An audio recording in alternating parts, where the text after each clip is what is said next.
Велите дека нашите автопати се доволно сигнализирани, има и знаци, осветлување, но што е со оние кои што се приклучуваат на тие нелегални патишта, кои што диво се вклучуваат на автопатот?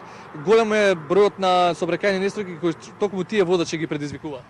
Видете, значи јавното претпријатие за државни патишта, заедно во соработка со Министерството за внатрешни работи и јавното претпријатие Македонија пат, кој е задолжено за одржување на патиштата, постојано врши контроли и надзор токму и на тие диви премини.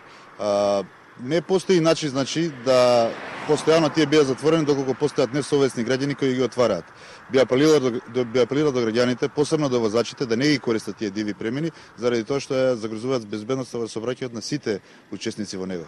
Така да, значи, покрај сите усилија на јавното претпријатие, може да се појават такви дивни премини, меѓутоа би апелирал до граѓаните сепак да не ги користат.